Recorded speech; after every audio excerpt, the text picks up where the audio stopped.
नांदेडमध्ये एक धक्कादायक प्रकार समोर आला आहे। शिंदे शिवसेना माजी नगरसेवक बाळासाहेब देशमुख यांचा एक प्रताप उघडकीस आला आहे। स्थानिक आमदाराच्या घराजवळ त्यांनी गोंधळ घातल्याची घटना घडली आहे। या प्रकरणामुळे खळबळ उडाली आहे। शिवसेना शिंदे गटातील अंतर्गत वाद चर्चेत असताना पक्षातील एका माजी नगरसेवकाचा प्रताप समोर आला आहे। पक्षातील आमदारांच्या निवासस्थानी मध्यरात्री 2:30 वाजता गोंधळ घातला। त्यानंतर पोलिसांना अर्वाच्य भाषेत शिवीगाळ करून स्वतःच्या पिस्तूलमधून गोळी मारण्याची धमकी दिली। या प्रकरणी भाग्यनगर पोलिसांनी गुन्हा दाखल करून माजी नगरसेवकाला ताब्यात घेतला आहे।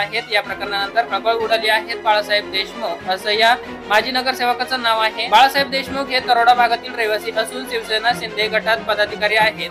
गुरुवारी मध्यरात्री 2:30 वाजेच्या सुमारास देशमुख यांनी पक्षाचे आमदार बालाजी कल्याणकर यांच्या आमदार नगर येथील निवासस्थानी जोरजोराने ओरडत आणि शटरला डोकं आपटून गोंधळ घातला। या दरम्यान घटनेची माहिती मिळताच भाग्यनगर पोलिसांनी घटनास्थळी धाव घेतली। पोलिसांकडून समजण्याचा प्रयत्न करण्यात आला पण ते ऐकण्याच्या मनस्थितीत नव्हते। शेवटी पोलिसांनी त्यांना ताब्यात घेऊन पोलीस ठाण्यात आणलं। तिथे देखील बाळासाहेब देशमुख यांनी हुज्जत घातली। शिवाय पोलिसांना अर्वाच्य भाषेत बोलून शिवीगाळ केल्याचा आरोप पोलिसांचा आहे। तसेच स्वतःजवळील पिस्तूलमधून गोळी मारण्याची धमकी दिली। या प्रकरणी सहाय्यक पोलीस निरीक्षक बालाजी महाजन यांच्या तक्रारीवरून माजी नगरसेवक बाळासाहेब देशमुख यांच्या विरुद्ध कलम 132, 296, 121, 352, 351, 85 या कलमांतर्गत गुन्हा दाखल करण्यात आला आहे। दरम्यान त्यांना न्यायालयात हजर केले असता माजी नगरसेवक बाळासाहेब देशमुख यांना 1 दिवसाची पोलीस कोठडी सुनावली आहे। बाळासाहेब देशमुख हे तरोडा भागातील रहिवासी आहेत। पूर्वी शिवसेना ठाकरे गटात पदाधिकारी होते। 2012 ते 2017 मध्ये प्रभाग क्रमांक 2 तरोडा भागाचे नगरसेवक होते। 2017च्या महानगरपालिकेच्या निवडणुकीत त्यांचा पराभव झाला होता। 2024च्या विधानसभा निवडणुकीपूर्वी त्यांनी ठाकरे गटाची साथ सोडत शिंदे गटाच्या शिवसेनेत प्रवेश केला। पक्षाच्या कार्यक्रमात त्यांनी मानपानावरून नाराजी व्यक्त केली होती। नेमकी नाराजी काय होती आणि कोणत्या नाराजीमुळे मध्यरात्री आमदारांच्या निवासस्थानासमोर त्यांनी गोंधळ घातला हे मात्र समजू शकलं नाही। पण पोलिसांना गोळी मारण्याची धमकी दिल्यानं खळबळ उडाली आहे।